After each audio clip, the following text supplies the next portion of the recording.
Welcome. Today we're talking about probably one of the deepest questions there is. Is there actually a path that can lead us out of the fragmented nature of our daily lives and back to, yes, to some form of unity? Today we're going to look at one possible answer. Okay, let's jump right in with the mother of all questions, right? What is the meaning of our lives? Today this question will be our compass, more or less, as we explore a very specific spiritual map.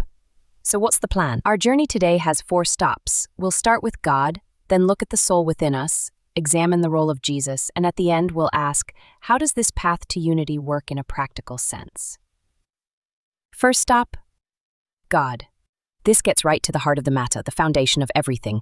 It's about the idea of a God who is both a loving Father and, at the same time, the entire universe. At the center of it all is God, also referred to here by the ancient name Yahweh.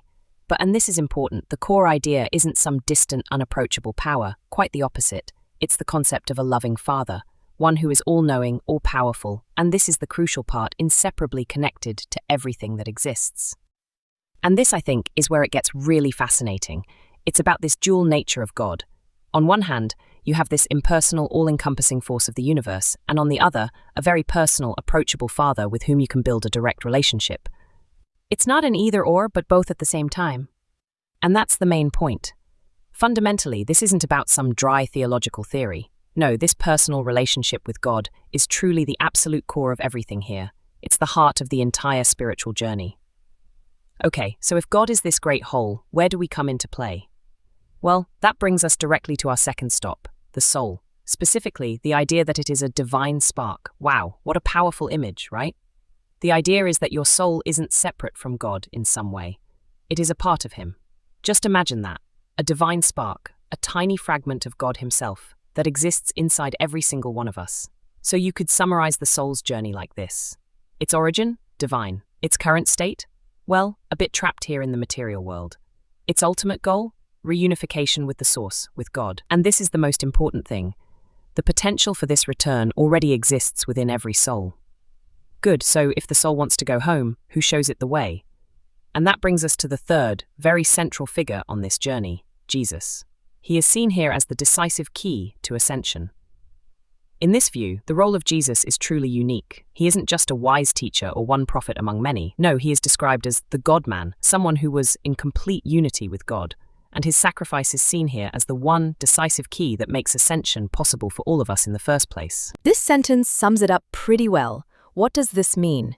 Jesus is not just a mediator here, he is one with the Father. To worship him is literally to worship the Father, and that of course makes his role in this system absolutely central and irreplaceable. Okay, so we understand the map now. God, the soul, Jesus. But now comes the most important part. How do you actually walk this path? What are the practical steps back to this unity? Basically, this path rests on 2 main pillars.